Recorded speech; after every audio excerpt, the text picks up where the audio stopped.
Salut tout le monde, bonne année, meilleurs vœux et tout ce qui va avec. Bienvenue dans ce bilan de l'année 2016 que je vais segmenter en deux. Il y aura, comme vous l'avez vu dans le titre de cette vidéo, déjà le bilan cinéma. Et sur la deuxième vidéo, le bilan de la chaîne, des projets et tout ce qui va avec une FAQ. J'ai beaucoup de choses à dire sur les deux volets, donc je me suis dit qu'au lieu de faire une vidéo interminable, je vais en faire deux de durée un peu plus raisonnable. Et voilà, on est parti pour le bilan cinéma. A l'aide de ma fabuleuse anti-sèche, je vais vous donner le sommaire de tout ça. Alors, comme les bilans des précédentes années, je vais déjà revenir sur des films dont j'ai pas parlé en après-séance, soit par manque de temps, soit parce que j'avais pas envie d'y consacrer une vidéo à part entière. Mais là, j'ai quand même envie de vous en parler pour différentes raisons. Donc il y aura, comme d'habitude, les tops, qui sont les films que j'ai aimés tout simplement, les mais, qui sont les films qui m'ont intéressé, mais qui m'ont aussi laissé sur ma faim pour différentes raisons. Et enfin, les flops, et là je pense pas qu'il y ait besoin d'expliquer quoi que ce soit, c'est les flops. Après être revenu sur ces films, je vais toucher deux mots des films de cette année que j'ai pas encore eu le temps ou l'occasion de voir, mais que j'aimerais bien voir. Ensuite, je vais faire, une fois n'est pas coutume, un top 5, un top du top, de la crème des films de cette année que je retiens avec le recul. Je continuerai en parlant de mes attentes principales pour 2017, l'année cinéma. Voilà. Merci d'avoir suivi cette vidéo. Adieu. Donc on passe tout de suite au film de l'année dont j'ai envie de vous parler. Alors, même précision que les autres années, je ne vais pas tout voir au cinéma, et parmi tous les trucs que je vois, j'ai pas envie de vous parler de tout. Et forcément, dans la sélection que je vais faire ici, c'est une sélection. Et forcément, c'est une sélection plutôt teintée cinéma de genre, pour rester raccord avec la ligne de la chaîne qui est, je vous le rappelle, focalisée plus ou moins surtout là-dessus. C'est une sélection purement subjective, ne vous offusquez pas de ne pas avoir tel ou tel film que vous avez aimé ou pas aimé dans la sélection. Il y en a beaucoup, donc je ne vais pas m'éterniser sur chaque film, à moins d'y être encore jusqu'en 2018. Et on va enchaîner les deux bilans 2017-2018 bout à bout. Et voilà, je commence par les tops, et parmi les tops que j'ai déjà chroniqués en après-séance, il y a Les 8 salopards, Jodorowsky's Dune, Deadpool, Steve Jobs, Tout en haut du monde, The Revenant, Midnight Special, The Assassin, Green Room, Malout, La loi de la jungle, Everybody Wants Some, Conjuring 2, Les animaux fantastiques, et c'est tout. Et parmi les films dont je n'ai pas parlé et dont j'ai envie de vous parler, donc je commence avec Dernier train pour Busan de Sang Ho-yeon, qui est un film donc sud-coréen. Il a une super réputation. J'avais peur en fait en l'abordant après avoir entendu tant de choses positives dessus, d'avoir une semi-déception en mode « oui, c'est sympa, mais bon ». Eh ben non putain, la claque dans la gueule. C'est le meilleur film d'action, le meilleur film même fantastique je crois de cette année. C'est vraiment incroyable le travail d'immersion dedans, voir tout ce qui se passe dans le film à travers les yeux des personnages principaux et à leur échelle, ce qui fait que tout ce qui se passe en Corée, tout ce qui se passe même dans le monde, l'espèce de catastrophe, la contamination ou que sais-je, on la devine, on la voit à travers les écrans, on entend des on-dit. Ça crée une espèce de climat anxiogène qui fonctionne du feu de Dieu. Ensuite, en termes d'action, c'est un film qui confond pas du tout rythme et rapidité, ce qui est vraiment cool et ce qui devient de plus en plus rare dans ce type de film. Les personnages sont tous riches sans être surdéveloppés ou surécrits. Le film arrive vraiment à faire deviner leur background, leurs enjeux, la relation entre le héros et sa fille qui est super touchante, l'autre personnage qui est super charismatique, tout le principe de l'espace confiné où c'est incroyable, où ils doivent remonter tous les wagons en se tapant tous les zombies. C'est un film qui est incroyable, le travail même sur la gestuelle des zombies est fou. Donc je vous en dis pas plus, juste si vous l'avez pas vu, foncez. Zombie ou infecté, on sait même pas. Ah oui, c'est vrai que ça passe par les animaux au début. Bon, on va dire j'ai pas dit un zombie, j'ai dit infecté. Premier contact de Denis Villeneuve, vous avez été très nombreux à me demander un après-séance dessus. J'ai pas eu le temps sur le moment, mais même si j'avais eu le temps, je sais pas si je l'aurais fait parce que j'ai pas grand-chose vraiment à rajouter sur ce qui a été dit. J'ai l'impression, sur la question, il y a beaucoup d'encre qui a coulé sur ce film. Je peux pas m'empêcher de le mettre en comparaison avec Interstellar. Ils partagent beaucoup de points communs sur le fait que c'est déjà des films sur la famille, sur l'amour au sens large, sous le vernis de la science-fiction ou de la fable de science-fiction, sur la notion de temps cyclique qui revient dans ces films. Voilà, j'ai pas un point de vue complètement ouf, linguistiquement parlant, un degré d'interprétation à ajouter à ce qui a déjà été dit sur le film. C'est un film qui m'a vraiment beaucoup touché. C'est un film aussi super intéressant dans les débats qui suscitent derrière sur... je vais pas en dire trop pour celles et ceux d'entre vous qui ne l'ont pas encore vu, mais sur tout ce qui est de l'ordre du montage, ce qu'on voit au début du film, est-ce que ça signifie, comme on l'apprend plus tard dans le film, est-ce que c'était pas de la manipulation d'une certaine manière, mais en même temps le cinéma c'est de la manipulation. Moi ça m'a pas dérangé personnellement. C'est un film roublard à ce niveau c'est sûr, mais ça fonctionne parce que ça soutient juste un propos qui est émotionnellement très touchant et que j'ai trouvé très pertinent en tout cas. Ensuite, pour le style de Villeneuve, comme je le disais l'année dernière en parlant de Sicario, c'est un mec qui m'impressionne parce qu'il arrive à avoir un style, une patte dans la réalisation, dans la manière de filmer les choses, dans la teinte de l'image. Il y a un style, Villeneuve, et j'arrive pas à mettre le doigt sur ce qu'est ce style. C'est pas un mec qui est maniériste, qui a des tics de réalisation qui sont très identifiables, mais il arrive justement à avoir tellement de personnalité qui développe son style sans en mettre trop plein la vue de manière explicite. Et ça, c'est la classe ultime. Ne pas arriver à mettre le doigt sur ce qui est le style Villeneuve, c'est à la fois frustrant, mais ça m'émerveille. C'est vraiment un mec qui ne cesse de m'impressionner. Et concernant Blade Runner, la suite qu'on aura cette année, je suis confiant, j'ai envie de vous le dire, je suis confiant. The Nice Guys de Shane Black, c'est un pur film de Shane Black, je sais pas comment le décrire autrement, si vous avez déjà vu Kiss Kiss Bang Bang, c'est dans la pure continuité de ça. Il a un type d'écriture qui est très très drôle, mais dans le décalage. C'est un humour qui n'appartient qu'à lui, réellement. Sa manière de diriger ses acteurs est assez incroyable. Ce qu'il arrive à tirer, humoristiquement parlant, de Ryan Gosling, c'est assez ouf. La scène où il se fait péter le bras, juste les petits sons qu'il produit. J'imagine comment ça s'est passé sur le plateau et je ris rien que d'imaginer juste la direction d'acteur et les différentes prises qu'ils ont dû faire. Un film qui part dans tous les sens, mais dans le bon sens du terme, qui à certains moments peut nous perdre en termes d'intrigue, mais c'est pas vraiment grave parce que c'est plus un film d'ambiance et de personnages et de buddy comédie. Tout simplement, si vous l'avez pas vu, The Nice Guys, foncez, c'est de la belle ouvrage. Juste la fin du monde de Xavier Dolan, c'est un pavé dont je suis ressorti épuisé. Vraiment, c'est d'une claustrophobie ce film, mais c'est brillant, vraiment, déjà dans la manière dont c'est construit et écrit, mais surtout, ce qui me reste en tête, c'est les performances d'acteurs. Je ne sais pas comment Xavier Dolan dirige ses acteurs, si juste il laisse tourner pour choper des performances, des bouts de performances, des détails, des moments vrais, plus vrais que d'autres. Je ne sais pas comment il se démerde, mais arriver à tirer ça de ses acteurs, c'est vraiment incroyable. Ce qui est fou parce qu'il n'y en a aucun qui fait vraiment de l'ombre aux autres. Pendant tout le film, je me suis dit que finalement le personnage le moins surprenant c'était celui de Vincent Cassel par rapport à ce à quoi on est habitué de la part de Cassel et que les autres créaient des performances plus inattendues et plus élaborées, même si Cassel reste excellent. Jusqu'à ce que dans la dernière partie du film, Cassel... je vais pas trop vous en dire si vous l'avez pas vu, mais d'un seul coup son personnage prend une dimension qui est folle. Je sais pas comment parler de ce film sans balancer des superlatifs sur les performances et sur les directions d'acteurs. Je crois que je vais me limiter à ça. Voilà, c'est un film qui est épuisant, qui est vraiment pas facile, mais qui a une valeur cathartique qui est très très forte. Et c'est vraiment pas du temps perdu, pour ainsi dire. The Witch de Robert Eggers, je ne sais, j'en avais touché très très rapidement 2-3 mots dans un après-séance sur autre chose. Un pur film d'ambiance, comme j'en ai rarement vu cette année. Surtout le travail de reconstitution de l'époque, de ce climat de superstition. Cette espèce de climat vraiment très très pesant, jusque sur les teintes de l'image, sur la réa qui est très classieuse, qui en fait pas des caisses, mais qui va juste se mettre au diapason de ses personnages, ces teintes très désaturées. C'est un film qui est froid, qui est aride. C'est cette espèce de climat de superstition qui ramène en fait à des peurs très très très enfantine et c'est pas pour rien qu'on voit aussi la plupart de ce qui se passe sous les yeux des enfants et de l'héroïne. Donc c'est un film qui m'a impressionné pour son pur travail d'atmosphère. C'est un modèle du genre, je pense, à ce niveau. Voilà, foncez si vous l'avez pas vu. Je vais arrêter de dire foncez si vous l'avez pas vu. À chaque fin de film chroniqué dans les tops, c'est un peu le principe de tops. Si vous les avez pas vus, je vous les conseille. Eddie the Eagle de Dexter Fletcher avec Hugh Jackman et merde, comment il s'appelle ? Edgerton. C'est un film où j'allais un petit peu à reculons parce que je commence à avoir un ras-le-bol croissant en fait, des films qui appuient de plus en plus sur la fibre nostalgique, sur le fait de fantasmer une certaine époque. Là, c'est en plein dedans. C'est l'histoire d'un mec un petit peu loser, mais qui est un doux rêveur et qui veut à tout prix devenir champion de saut à ski dans les années 80. Et putain de film feel good en fait. C'est le haut du panier en ce qui concerne les films de nostalgie.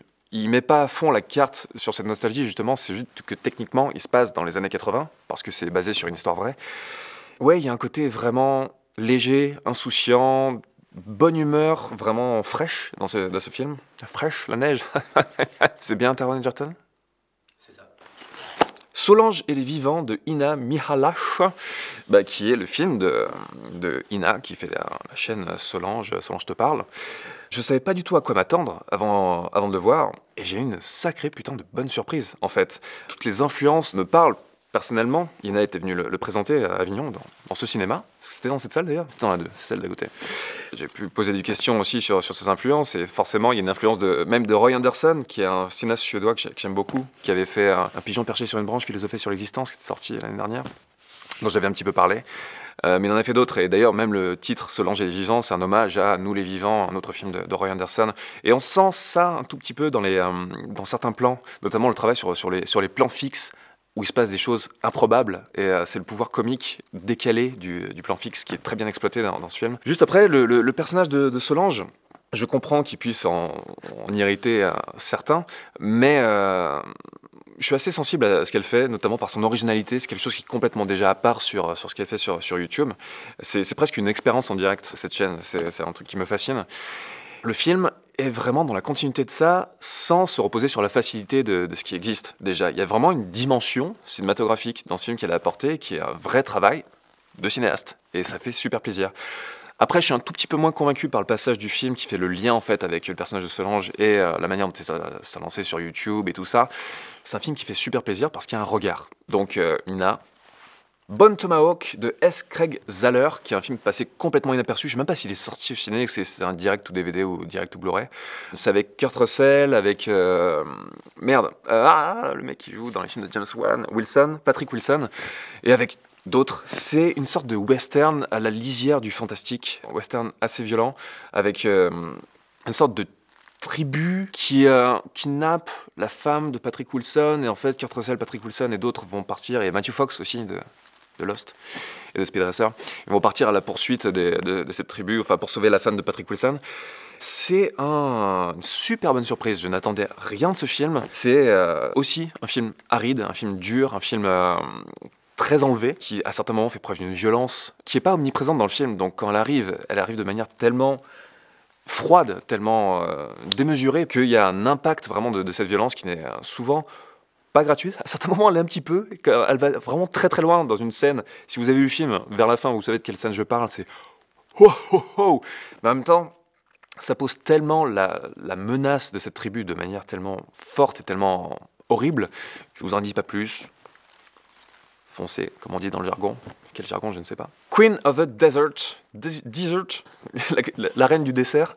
La reine du désert de Werner Herzog. J'en avais déjà parlé l'année dernière parmi les films que j'attendais. C'est un film qui n'est pas sorti au cinéma, qui est difficilement trouvable en DVD, Blu-ray, à moins que ça soit en import. Enfin, je comprends pas la distribution de ce film, je comprends pas pourquoi il n'est pas sorti. C'est une belle fresque en fait sur un personnage historique qui est joué par Nicole Kidman. On sent pas vraiment la Vernog touch. La Vernog, qu'est-ce que je raconte? On sent pas la Herzog touch à proprement parler si on attend vraiment le Herzog de Fitzcarraldo, de Aguirre ou de Cobra Verde et Tutti Quanti, ou même de ses documentaires. Mais il y a un côté très classieux, très Hollywood à l'ancienne. Bon, on sent un tout petit peu la Herzog touch aussi dans sa manière de filmer le désert, les éléments, tout ça. Il y a toujours ce côté très organique dans ces films. Je sais pas si j'aurais pu capter que c'était un film de Herzog si on me l'avait pas dit, si j'avais abordé le film sans rien en savoir. Mais c'est un vrai beau film à l'ancienne. Il y a ce côté Laurence d'Arabie qui plane, qui est vraiment pas déplaisant. Creed de Ryan Coogler. Alors celui-là, il est sorti vraiment tout début 2016, enfin fin 2015, je sais plus où, mais en France c'était tout début 2016, donc je compte comme il est sorti de 2016. Je sais même plus si je vous en avais parlé réellement ou pas à certains moments. Mais putain, quel beau film. J'ai adoré Creed. Jamie, tu acquiesces tellement, mais oui, forcément. Que dire, à la fin de Rocky Balboa, qui m'avait beaucoup touché, je m'étais dit, il faut surtout pas en faire un autre, il faut pas relancer le truc, c'est bien de finir juste l'histoire de Rocky là-dessus. Et là, je me dis la même chose à la fin de Creed. Ils ont réussi à faire un truc en plus, vraiment. Par contre, là, je vois pas comment on peut faire quelque chose de plus avec le personnage de Rocky. Non, juste, quand tu termines le film avec cette image, quand tu termines avec Creed, enfin avec Adonis et Rocky qui montent les marches, et Rocky est fatigué, juste le fait de monter les marches, c'est une victoire pour lui. J'ai envie de chialer avec d'en parler, quoi. C'est tellement beau. Il faut arrêter, en tout cas le personnage de Rocky. Là, c'est juste le plus beau champ des signes qu'on pouvait l'imaginer, quitte à continuer avec le personnage de Creed ensuite. En termes de réa, c'est, je crois, un des Rocky les mieux réalisés. Tout le monde a parlé de cette fameuse scène de combat de boxe en plan séquence qui est ouf. Oui, elle est complètement ouf. Le reste du film se tient vraiment super bien en termes de réa aussi. Il a compris l'héritage du truc, il l'exploite de manière tellement appropriée. Enfin voilà, bien. Swiss Army Man de Dan Kwan et Daniel Scheinert, qui est un film aussi complètement passé inaperçu, qui a été charcuté par une distribution complètement aberrante. Si vous ne savez pas de quoi ça parle, allez voir déjà la bande-annonce, revenez quand votre mâchoire est au sol. Je vous fais très rapidement, en fait, c'est Paul Dano qui est paumé sur une île, a priori. Il ne sait pas quoi faire, il va se pendre parce qu'il a perdu tout espoir, et il voit en fait un cadavre qui est rejeté sur la plage. C'est un cadavre joué par Daniel Radcliffe, qui est un cadavre pétomane qui va lui servir à faire plein de choses, qui est un cadavre quasi magique, qui va l'aider. À partir de là, ça va partir dans des trucs complètement dingues. C'est un film sorti de nulle part, c'est un ovni qui a un sujet complètement fou que j'ai jamais vu traité ailleurs. C'est, pour reprendre les mots du poteau Julien Mocrani, que je salue au passage, c'est la plus belle bromance de 2016 au cinéma, vraiment. Super film. Je reviendrai dessus dans mon top 5. Dans mon ordinateur commence à... Captain Fantastic de Matt Ross, avec Viggo Mortensen. Captain Fantastic de Matt Ross avec Viggo Mortensen qui élève ses enfants loin de la civilisation, en gros, à la dure, dans la forêt, un entraînement complet, physique, mental, de survie. C'est un film qui arrive à trouver un juste milieu, vraiment sans idéaliser cette espèce de côté Robinson Crusoe, et sans diaboliser les dérives de l'éducation aujourd'hui. C'est le fait que l'être humain perd du pied avec ses racines et avec le fait juste de pouvoir faire un feu dans la forêt s'il est paumé, tout simplement. Voilà, c'est un film qui arrive vraiment à garder une pudeur et une demi-mesure qui paradoxalement déploie l'émotion, parce qu'on tombe jamais dans la corde émotionnelle trop facile, ou quasiment jamais. En même temps, je dis ça, mais non, jamais. Je me suis dit ça en regardant le film. C'est un film vraiment doux et bien vu. Et ouais, Viggo Mortensen paye ses bites. Mais il avait déjà fait dans Les Promesses de l'Ombre, à demi, mais en voyait pas trop. Mais c'est un Danois, et comme tous les Européens à Hollywood, c'est un foufou qui est tout nu, n'est-ce pas? Comancheria de David Mackenzie, qui est une sorte de western moderne qui a été mis en musique par Nick Cave et son acolyte, dont j'ai paumé le nom, avec Jeff Bridges qui est exemplaire comme d'habitude.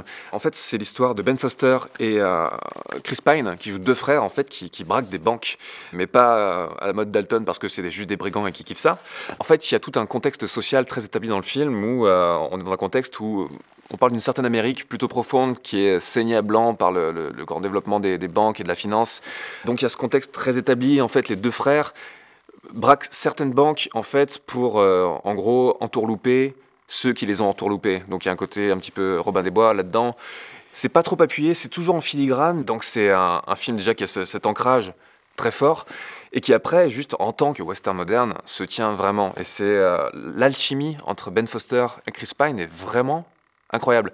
Autant Swiss Army Man, c'est le plus beau film de bromance, autant celui-là, c'est le plus beau film de fraternité de 2016, je trouve. Donc voilà, très très bonne surprise, Comancheria. Et enfin, le dernier top dont je vais parler, c'est Démolition de Jean-Marc Vallée. J'étais un peu passé à côté lors de sa sortie, je m'étais même pas trop penché sur ce dont ça parlait. Je sais pas pourquoi, j'attendais une sorte de thriller à la Nightcall. Et effectivement, il y a un petit pont au niveau du type de personnage que joue Gyllenhaal, sur des personnages qui sont pas fous, mais qui sont toujours à la lisière de ce qui est considéré comme la santé mentale. Donc ils ont toujours une forme de décalage qu'on n'arrive pas trop à identifier, qui est juste, en termes de performance, très très bien dosé par les petits détails, par la performance et aussi par l'écriture des personnages. Et Gyllenhaal est très très très bon sur ce registre, et encore une fois, dans Démolition, il l'est aussi. Et je m'attendais pas en fait à un film qui soit aussi drôle, je m'attendais pas à une comédie dramatique qui soit aussi décalée, en fait. Ça parle de personnages qui sont décalés, celui de Gyllenhaal, celui de Naomi Watts aussi, qui sont juste complètement à la marge de la société, les gens les regardent avec des yeux énormes, et ils ont jamais des réactions vraiment attendues. C'est un film qui est très très inattendu dans l'évolution et dans les réactions des personnages. La mise en scène de Vallée est belle, elle est bien, c'est de très bonne facture, mais c'est surtout en termes de performance et d'écriture que le film m'a marqué, donc très très bonne surprise. Ah, ma jambe. Je passe maintenant au mais. Et parmi les films que j'ai déjà chroniqués qui tombent dans la catégorie mais, il y a Batman vs Superman, Anomalisa, Saint-Amour, Les Délices de Tokyo, Ave César, 10 Cloverfield Lane, Civil War, The Neon Demon, Elle, High Rise, Warcraft, The Strangers, Man on High Heels, Ares et Rogue One. Putain, j'ai quand même fait pas mal de préséances en fait cette année. Et parmi les films dont je vais vous toucher quelques mots maintenant, il y a Mademoiselle de Park Chan-wook déjà. C'est un film qui m'a rendu très curieux parce que avec Park Chan-wook, on attend sur le registre plus moderne avec un certain type d'écriture vraiment assez bandissante et assez sale gosse en fait. C'est l'expression qui me revient à chaque fois quand je pense à Park Chan-wook. Sale gosse super talentueux. Et là, avec un film d'époque en fait, j'avais peur du côté justement trop formulé, trop statique, trop engoncé en fait. Et il y a ce côté plus forcément statique, plus digne dans ce film, mais il y a toujours cet esprit typique de Park Chan-wook qui traverse les scènes, déjà par le type de reconstitution, certains décors qui sont complètement barrés, aussi les réactions des personnages, l'écriture des personnages, quand les deux filles notamment pètent un plomb dans la première partie, c'est là que je me suis dit, tiens ouais, ça y est, il commence à avoir les petites touches de Park Chan-wook, par-delà l'écran du film d'époque. Donc c'était intéressant, c'est un travail de funambule. Dans le dernier segment, bon ça devient du Park Chan-wook complet, si vous l'avez déjà vu, vous savez pourquoi je dis ça. Le truc qui m'a laissé un petit peu sur ma faim, c'est la structure en 3 chapitres. En fait, un chapitre par personnage avec le gimmick du chaque fois on va voir l'histoire à travers la perspective d'un personnage différent et apprendre différents trucs sur ce qui s'est passé à travers ses regards différents. Rashomon style. Je comprends pourquoi le film a choisi ce mode de traitement et pourquoi ça s'imposait, mais le problème c'est que ça rend le truc un petit peu prévisible. Et comme c'est un film un peu long, qui traîne un petit peu en longueur à certains moments, notamment sur le deuxième chapitre, dans certaines scènes qui s'étiraient, j'étais en mode oh putain, c'est le chapitre 2, il va falloir encore avoir un dernier segment, un chapitre 3.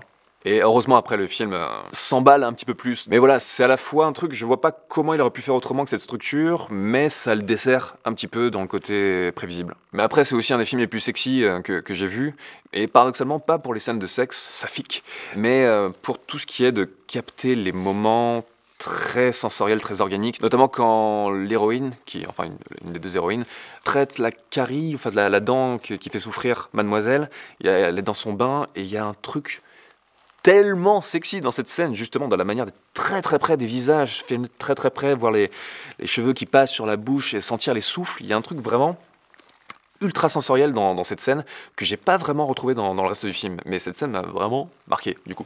Maintenant, Miles Ahead de Don Cheadle, que j'ai vu très très récemment, je sais même pas s'il est sorti, je crois pas qu'il soit sorti. Pareil que pour les autres films, qui a une distribution pourrie dont j'ai parlé, c'était une de mes attentes dont j'avais parlé dans le précédent bilan, 2015. Ça a été plutôt une bonne surprise.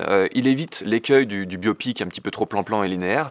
Il s'attarde en fait sur la période dans les années 70 où Miles Davis a plus ou moins disparu de la circulation entre 75 et 80, où il a arrêté de faire de la musique.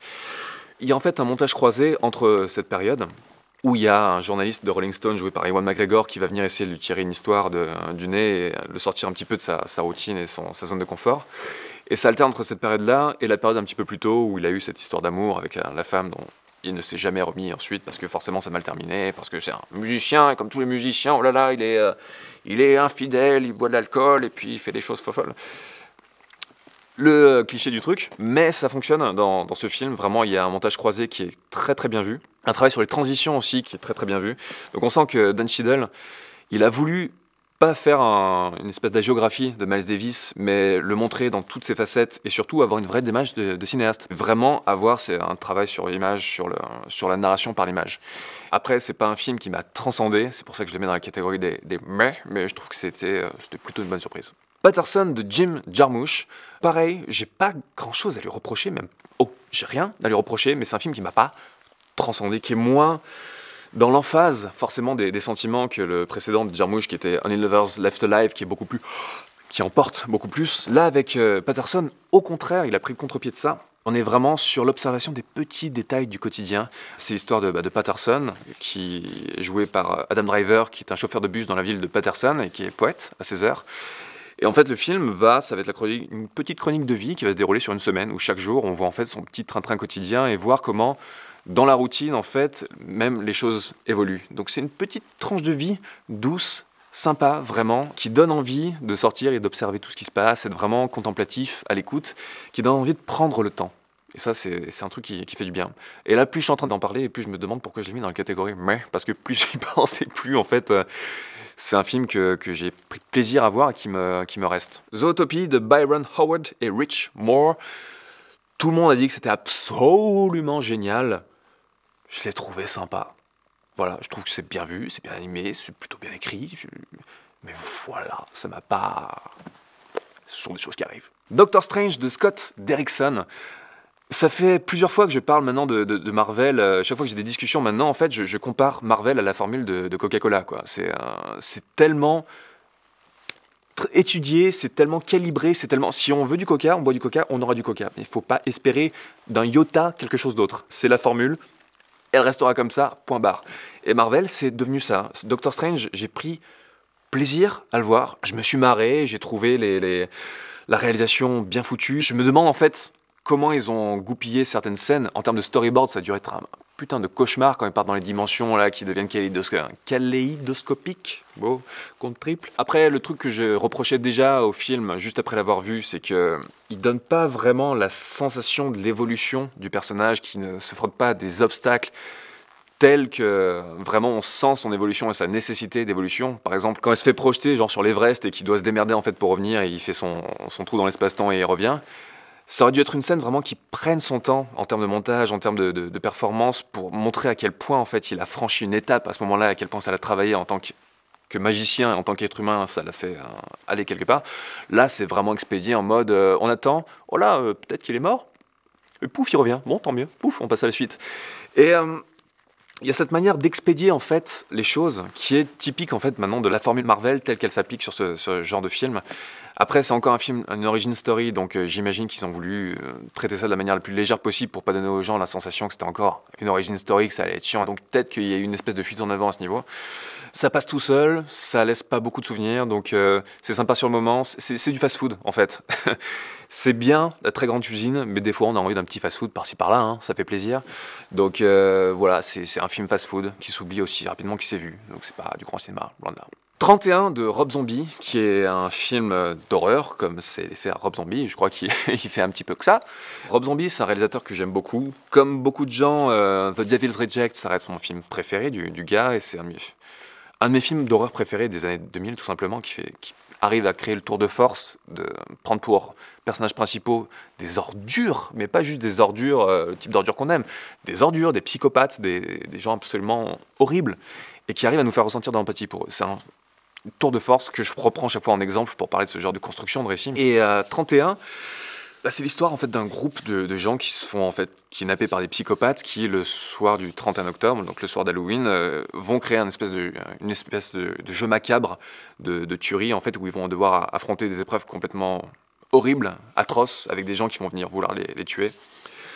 C'est un film qui n'apporte rien à la filmographie de Rob Zombie, vraiment. Ceci étant dit, c'est un film d'horreur bien, vraiment cool, avec un travail sur l'image, les couleurs et la photographie, c'est un film qui est putain de beau, vraiment. J'ai été sur le cul, j'ai observé le travail sur la lumière pendant tout le film en étant putain ce plan est beau, putain ce plan est beau. Ça m'a presque sorti du film à certains moments, mais c'est beau sans être poseur, sans être trop poseur, justement, où là il y a un côté, une réalisation très nerveuse, caméra à l'épaule, enfin caméra au point, sans être trop shaky cam et gerbant.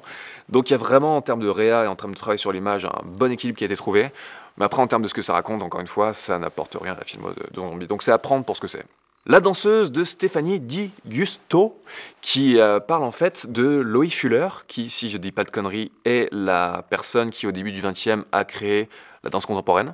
On peut dire ça ? Danse moderne. Danse moderne, excusez-moi. Et en fait, elle a créé un numéro, elle était avec des sortes d'extensions à ses membres, des sortes de bâtons, de tiges qui maintenaient des étoffes qu'elle faisait voler autour d'elle, le tout appuyé par des systèmes d'éclairage qui étaient complètement inédits à l'époque. Donc en fait, elle a dû, à Paris, imposer ce numéro, faire en sorte que des gens aient assez confiance en elle pour faire ce numéro. Finalement, ça a pris.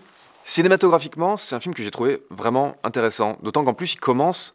Je savais pas en fait ce que j'allais voir et il commence presque comme un western. Après, ça se transfère à Paris. Il y a un truc assez déroutant en fait quand on connaît pas l'histoire de Loie Fuller, mais dans le bon sens du terme, vraiment, c'est un film qui est assez inidentifiable à ce niveau pendant une bonne partie. Il y a un travail sur la réalisation que j'ai trouvé vraiment beau, surtout dans la première partie, notamment quand il y a quelqu'un qui meurt dans son bain et en fait on comprend ça qu'en filmant les trous de l'eau rouge qui sort. Enfin, il y a plein de petits trucs de mise en scène comme ça qui sont disséminés, qui font que c'est pas de la mise en scène juste fonctionnelle. On va filmer de manière littérale ce qui se passe sans avoir vraiment de vision. Il y a un vrai travail sur l'image qui est cool. Après, je connaissais pas l'histoire de Loie Fuller, mais apparemment il y a eu un gros débat autour de ce film parce qu'il ne la représente pas de manière très fidèle, que ce soit en termes des personnages qu'elle a croisés, au niveau de sa sexualité aussi, qui est mal représentée. Mais voilà, là j'en parle juste cinématographiquement parlant. Après, c'est un film qui s'étire un petit peu trop en longueur, j'ai trouvé, qui développe pas très bien certains personnages comme celui de Gaspard Ulliel, qui est ambigu, donc qui pourrait être super intéressant, mais cette ambiguïté n'est pas traitée jusqu'au bout, ou alors quand elle est de manière un petit peu trop caricaturale. Donc voilà, c'est un film qui m'a pas... Je suis pas sorti en faisant des backflips du cinéma, mais je l'ai trouvé plutôt intéressant. Le personnage de Gaspard Ulliel, on vient d'informer, n'est pas traité jusqu'au bout parce qu'il n'existe pas dans la vraie vie, c'est une création du film. Apparemment. Insaisissable 2 de John Chu.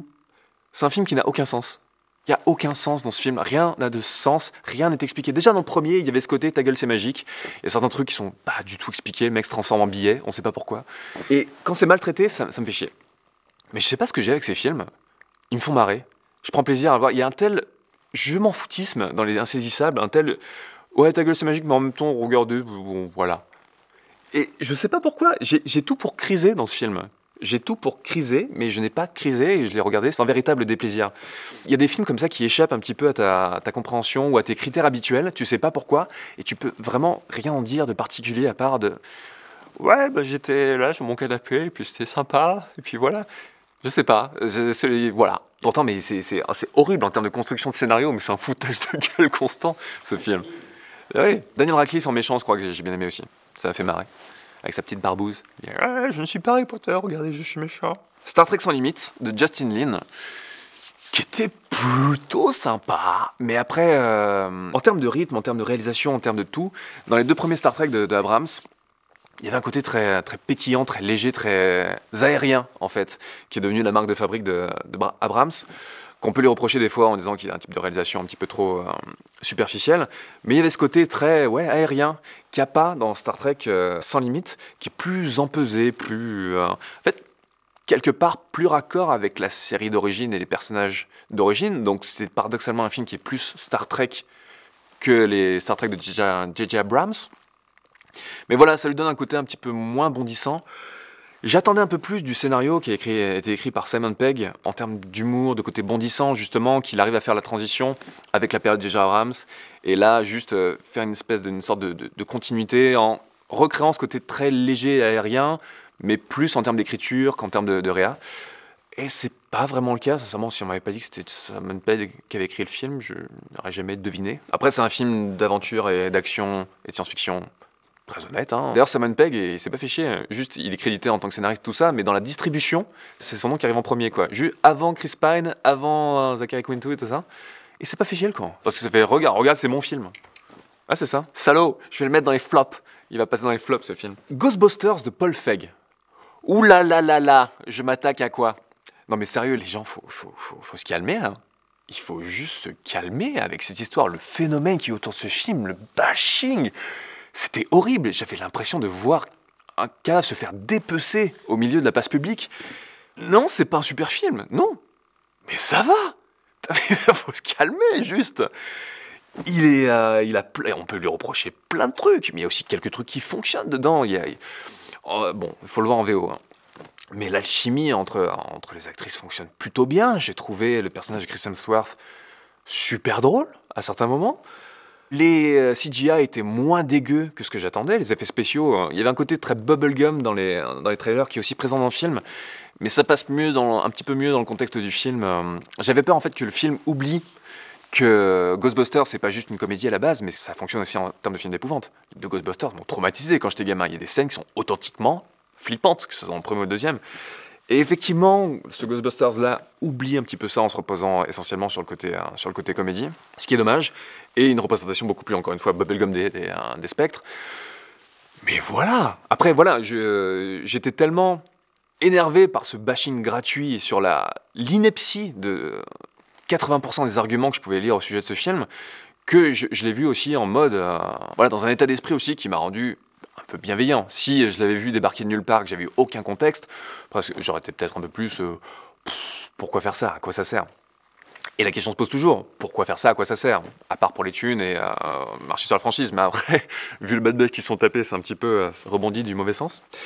Il faut se calmer en termes de tout ce qui touche à la pop culture, en termes de tout ce qui touche aux références générationnelles.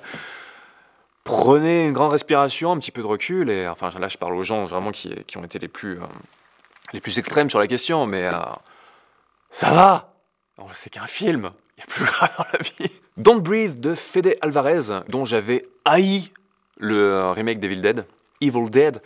C'est un film qui a une très très bonne réputation, les gens le célébraient comme l'un des meilleurs films d'épouvante de 2016. Je crois qu'il y a eu un effet de surprise aussi où le film sortait un petit peu de nulle part, et effectivement c'est un film qui a un concept fort, où en fait c'est des gens qui pillent des maisons dans une Amérique un petit peu fauchée, et qui vont tomber en fait sur la maison d'un vétéran aveugle, et en fait les rôles vont s'inverser, c'est eux qui vont devenir la proie, et le mec va devenir complètement taré. Donc c'est un huis clos qui a un concept simple, qui le traite bien, qui va jusqu'au bout de ce concept, qui est pas super long, qui est juste un petit film de genre super bien emballé, qui fonctionne bien. Voilà. Après, est-ce que c'est le meilleur film d'épouvante de 2016? Pour moi, non. C'est juste une très bonne série B. Un peu trop surestimée, je trouve, par rapport vraiment à tout ce qui en a été dit, mais qui est un très bon exercice de style. La folle aventure de Max et Léon de Jonathan Barré, qui est le film du Palmacho, donc, que j'ai bien aimé, mais... En fait, je peux pas lui reprocher d'exister, loin de là. Je trouve que c'est vraiment cool que ce film existe, parce qu'il propose quelque chose de vraiment différent du tout venant de la comédie française et de ses dérives les plus flagrantes. Là, on sent qu'il y a... Bon, il y a ce côté grande vadrouille, forcément, qui plane sur chaque plan du film. On sent qu'ils ont voulu faire leur grande vadrouille 2.0, qui soit un film familial au sens noble du terme. Et c'est vraiment ce que c'est. Et sur ce plan-là, le film fonctionne très bien. Il a été fait dans les meilleures intentions. Il y a des scènes qui fonctionnent en termes de comédie très très bien, notamment la scène avec Poulpe, qui est hilarante. Il y a certaines scènes qui sont plutôt bien troussées en termes de réa, on sent qu'ils se sont fait plaisir, genre le plan avec les dromadaires, où on sent qu'ils ont voulu faire leur plan Laurence d'Arabie. Je parle beaucoup de Laurence d'Arabie aujourd'hui, pourquoi? Donc c'est un film, je trouve que c'est bien qu'il puisse ouvrir vers certaines autres choses à l'avenir. Après, ça m'a laissé un petit peu sur ma faim en termes de réa à certains moments, où la réa se fait un petit peu trop fonctionnelle et dessert un petit peu l'humour, la réa et le montage. Je prends chaque fois cet exemple, au début où l'un des deux est en train de bécoter une nana sur un pont, il y a un mec qui arrive pour lui parler et le mec lâche la fille dans l'eau. Donc, peau de banane, gag basique, mais qui peut être très drôle, hein. Et si c'était par exemple juste un plan fixe à la Zucker, Bram Zucker, y a-t-il un flic pour sauver, et ainsi de suite, toute cette série de films, où on voit juste la nana qui tombe hors champ, qui fait « Ah !» Et c'est tout, ça passe complètement à autre chose, d'un coup, on voit les deux mecs qui sont en train de parler, ça aurait été hilarant, moi ça m'aurait fait beaucoup rire. Mais là non, on coupe sur la nana qui est dans l'eau en train de patauger, en train « Ah, blouf, blouf, blouf, je suis en train de patauger dans l'eau ». Et c'est vraiment dommage parce que cette manière trop littérale de filmer certains gags dessert les gags. Ça se voit à d'autres moments, par exemple quand ils sont dans la neige et il y en a un qui est en train d'observer aux jumelles, il se retourne en fait, on se rend compte que les jumelles sont collées. C'était bon comme gag, rien de repenser ça me fait rire. Mais c'est dommage, on insiste un tout petit peu trop dessus. Si c'était juste limité à un seul plan, ça aurait été encore mieux. Sauf que là, non, ça revient sur un ou deux plans en plus où le mec fait « Mais quoi, qu'est-ce qu'il y a ?» C'est un peu dommage, voilà. Après, c'est extrêmement subjectif dans ma manière d'aborder la comédie, mais c'est pour ça que ce film m'a laissé un petit peu froid sur certains de ses aspects. Mais globalement, c'est plutôt du positif qui ressort. Tu ne tueras point de Mel Gibson, la nouvelle folie sanglante de Mel Gibson. Je vais même pas... C'est impossible aujourd'hui de dire « Ah non, mais c'est un film qui est beaucoup trop bigot, prosélyte. » C'est ce qu'est Mel Gibson, on peut pas lui reprocher ça, ou on le reproche en termes humains, mais on peut pas lui reprocher en termes cinématographiques. On le sait. C'est un mec fasciné par ça, c'est un mec fasciné par l'ultra-violence. Donc, en abordant le film comme tel, et en passant entre le côté prosélyte un petit peu trop appuyé, certaines imageries judéo-chrétiennes beaucoup trop appuyées, notamment quand on voit le mec en croix qui est tiré vers le ciel sur sa civière, transcendance, machin. Il y a un truc vraiment gros sabot dans la symbolique dans ce film. Mais après, en termes de direction d'acteurs, je les ai trouvés globalement vraiment tous très bons. Vince Vaughn, j'étais un peu plus réservé parce que juste c'est un funny guy, comme on dit. J'avais un peu plus de mal à le voir, tout simplement, dans le personnage d'un sergent instructeur à la Full Metal Jacket. Il est un peu moins crédible, forcément. Mais Andrew Garfield joue très bien les benets, attachants. C'était un film très académique, qui fonctionnait bien en tant que film académique. Et la représentation, ensuite, quand ça s'emballe et qu'on passe sur les scènes de guerre, je crois que j'ai jamais vu des scènes de guerre aussi violentes et aussi réalistes. Après, je n'ai pas fait de guerre, je n'ai pas été sur un champ de bataille, donc je ne sais pas si c'est vraiment réaliste à ce sens-là, mais dans la sensation de réalisme et d'immersion et d'ultra-violence, ça atteint des degrés complètement ouf. C'est du soldat Ryan sur la plage, puissance 1000, c'est incroyable. Donc il y a un côté fascination pour ça. Je ne sais pas si c'est de la violence gratuite ou pas gratuite. Mel Gibson évolue sur une trajectoire qui presque s'affranchit en fait de ses étiquettes maintenant. C'est acquis que c'est un cinéaste de la religion et de l'ultra-violence, donc peut-être le cinéaste le plus américain qui existe à ce niveau-là. Il y a un côté fascination vraiment pour ce mec, il faut savoir ce qu'on va voir, mais pour peu que on trouve justement toutes ces caractéristiques du cinéma de Mel Gibson intéressantes, c'est un film qui va être intéressant. Ouija, les origines de Mike Flanagan. Je m'attendais à voir une série Z atrocement nulle. J'ai pas vu le premier, Ouija, qui apparemment était pas bon du tout. Et bah celui-là, j'ai plutôt eu une bonne surprise. C'est un film qui fonctionne plutôt bien, qui prend son temps, qui n'a rien d'original. Il est très efficace dans le creepy. Voilà, j'ai rien à dire de plus sur ce film. C'était plutôt un bon moment. Personal Shopper de Olivier Assayas. Il faisait aussi partie de mes attentes dont j'avais parlé en 2016, dans le bilan 2016. Et j'ai trouvé ça intriguant. Et ça m'a laissé dans cette position-là en sortant du cinéma. J'ai l'impression en fait d'avoir vu deux films en un qui n'ont pas spécialement de rapport entre eux, autre que purement symbolique et métaphorique. C'est l'histoire en fait de le personnage de Kristen Stewart, qui en fait est personal shopper. Juste, elle travaille pour une star et elle lui achète ses affaires. En fait, c'est ses petites mains, quoi. Elle s'occupe des trucs à la con dont il faut s'occuper au quotidien. Elle est aussi spirit, en fait. Son frère jumeau est mort récemment. Et en fait, elle essaie d'entrer en contact avec l'esprit de son frère, notamment dans une maison où elle va en fait faire l'expérience de certaines apparitions qui sont pas forcément en fait du tout celles du frère. Et dans la foulée, en fait, elle va commencer à recevoir des textos anonymes de la part de quelqu'un qui va s'engager dans une relation un petit peu toxique avec elle, passive-agressive, très menaçante, mais elle va un petit peu jouer le jeu et être un petit peu sur une zone très ambiguë vis-à-vis de ça. Et on ne sait pas vraiment qui envoie ce texte. Il y a plein de choses qui sont très ouvertes à l'interprétation. Et c'est cool quand les choses sont très ouvertes à l'interprétation et qu'on peut se construire vraiment, que le film donne les outils pour ça. Mais là, c'est presque un film qui le donne beaucoup trop. Au bout d'un moment, il faut donner 2-3 clés qui puissent fonctionner par-ci par-là. Ou alors on va purement dans le film puzzle et quasi abstrait à la Enemy de Villeneuve, et là on joue purement là-dessus. Là, on n'est pas vraiment sur ce registre, mais on est dans un entre-deux, à la fois où le film est complètement métaphorique et abstrait, et à la fois très linéaire et très concret dans sa manière de narrer ce qui est en train d'arriver, avec une sorte de côté thriller. En termes de mise en scène, c'est un film qui est aussi assez surprenant. Il y a assez peu de musique dedans. Il y a beaucoup de fondu au noir. C'est un truc qui est très peu utilisé maintenant dans le cinéma actuel, qui est beaucoup utilisé dans le film. Et en plus, c'est toujours utilisé dans des moments très inattendus, que jamais, si j'avais dû monter ce film, j'aurais foutu des fondus au noir à ces endroits-là. Je comprends pas en fait quelle est la démarche à ce niveau-là. Sur un plan purement métaphorique, c'est bien coller deux univers ensemble, avec un univers éthéré de spiritualité, enfin l'univers du spiritisme, et d'un côté l'univers purement superficiel de la mode que côtoie la nana. C'est un film aussi qui aurait dû couper 10 secondes avant le moment où il se coupe. Le dernier truc qui se passe dans le film, ça, pour celles et ceux qui l'ont vu, vous saurez de quoi je parle, ça n'aurait pas dû être là. Et si ça n'avait pas été là, le film aurait été beaucoup plus intéressant et ça serait terminé sur une note beaucoup plus wow. Pour le reste, je vais laisser le temps me dire si j'ai vraiment aimé ce film, si j'ai envie d'y revenir ou... Je sais pas. Pour l'instant, il m'a laissé dans une zone d'incertitude. Et enfin, le dernier dont j'ai envie de vous parler, c'est Le Garçon et la Bête de Mamoru Hosoda, qui est un très joli petit film d'initiation, une fable, où un gamin qui a perdu sa maman et qui pense avoir été abandonné par son papa, va se réfugier dans un monde alternatif qu'on pourrait supposer imaginaire, mais qui apparemment ne l'est pas du tout, peuplé d'animaux, une espèce de monde fantastique féodal, où une bête experte en arts martiaux qui s'est formée elle-même va le prendre en tant que disciple. C'est un film d'initiation vraiment beau, qui est joli, qui privilégie des petits moments de vie, qui, ouais, touchants. Je sais pas, c'est le mot principal qui me vient quand je parle de ce film. Le seul truc que j'allais reprocher, c'est que le film part un petit peu vraiment dans tous les sens, sans rester purement sur le domaine de la fable, mais ensuite en le traitant comme un film fantastique. Enfin, ça part dans du simili DBZ. J'étais un petit peu décontenancé par tout ça, mais j'ai juste cette petite réserve vis-à-vis de ce film, mais globalement, je l'ai aimé, sans qu'il me colle les poils de la tête tout droit d'excitation. On passe maintenant au flop, et comme d'habitude, il y en aura assez peu, vu que je vois pas tout au cinéma et que j'ai pas envie de m'imposer des trucs qui sont nuls, généralement. Donc la plupart des flops que je vois, c'est soit des trucs vraiment que je vois par acquis de conscience parce que c'est des phénomènes importants et que c'est aussi important de savoir pourquoi c'est pourri, soit des trucs auxquels je m'attendais pas vraiment, ou... Bref. Parmi les flops déjà chroniqués, il y a Suicide Squad, Moonwalkers, X-Men Apocalypse et Dans le Noir.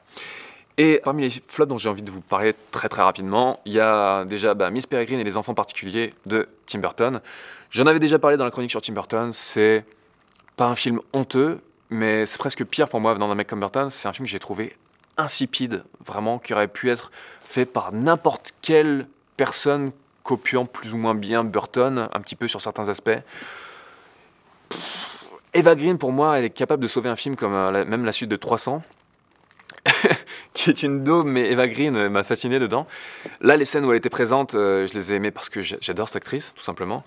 Mais globalement, voilà, c'est juste une odeur incolore sans saveur.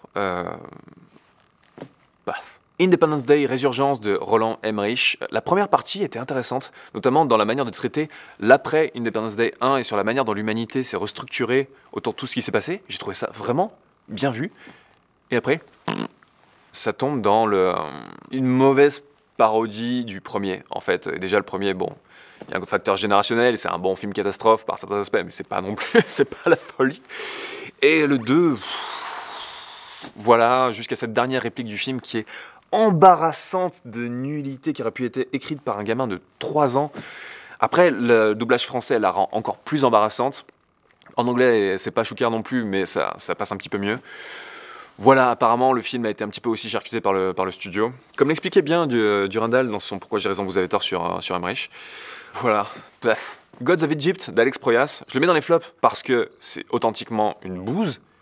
Mais qu'est-ce que je me suis marré. Ça existe plus vraiment les vrais nanars aujourd'hui. On a soit des navets, soit des faux nanars à la Sharknado. Ils disent ah regardez, je suis nul. C'est pas des nanars ça, c'est des comédies nanardesques et qui juste exploitent un filon.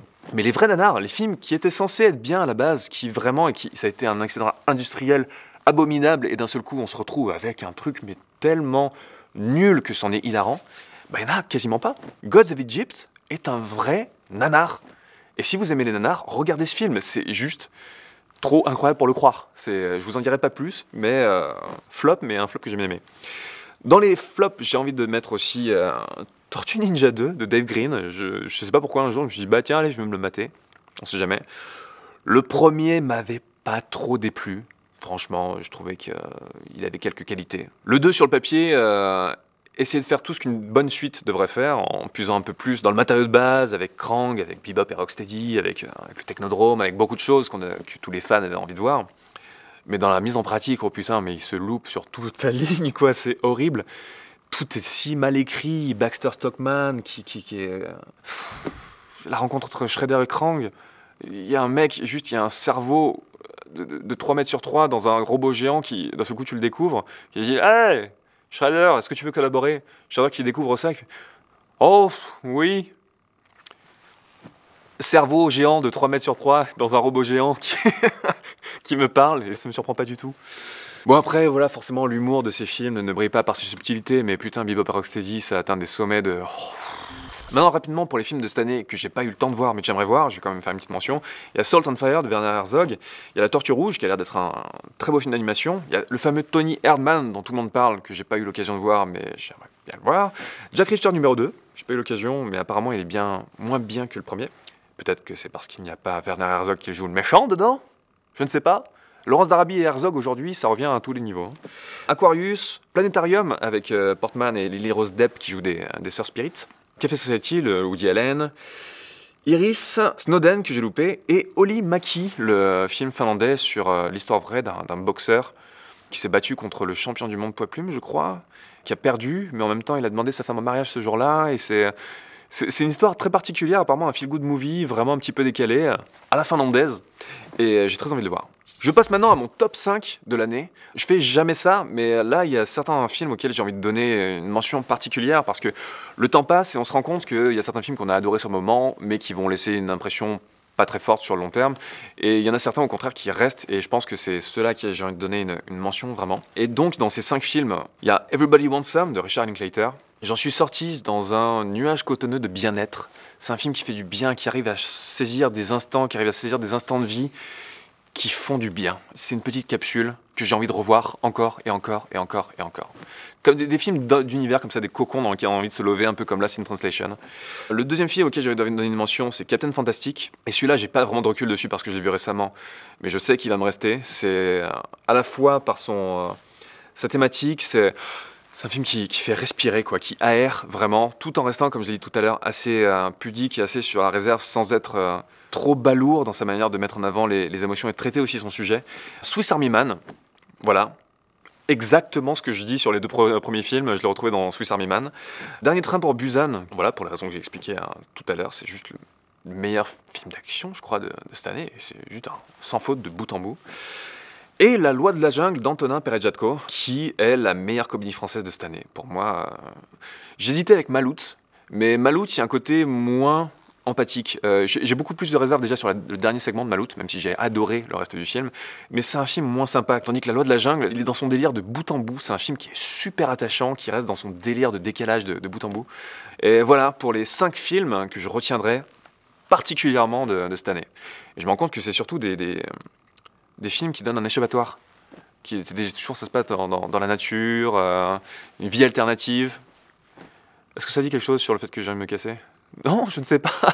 Est-ce que ça dit quelque chose sur moi? Je ne sais pas. Je passe maintenant rapidement aux attentes pour 2017. Alors, il y a La La Land de Damien Chazelle, le réalisateur de Whiplash. J'ai adoré Whiplash. Et là, j'ai l'impression que c'est dans un délire d'hommage au parapluie de Cherbourg. Et sorte de comédie musicale qui a l'air purement feel good, donc je l'attends vraiment. Silence de Martin Scorsese, parce que c'est un Scorsese et que j'attends tous les Scorsese.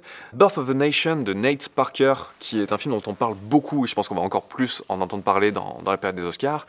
Logan de James Mangold, le dernier Wolverine avec Hugh Jackman.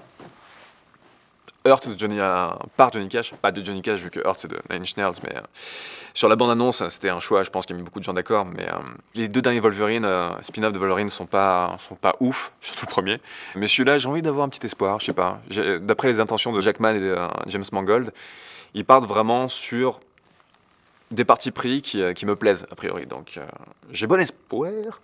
Trainspotting 2 de Danny Boyle, parce que putain, Trainspotting 2 de Danny Boyle, tout simplement. Kong, Skull Island de Jordan Vogt Roberts. J'avais aimé le King Kong de Peter Jackson.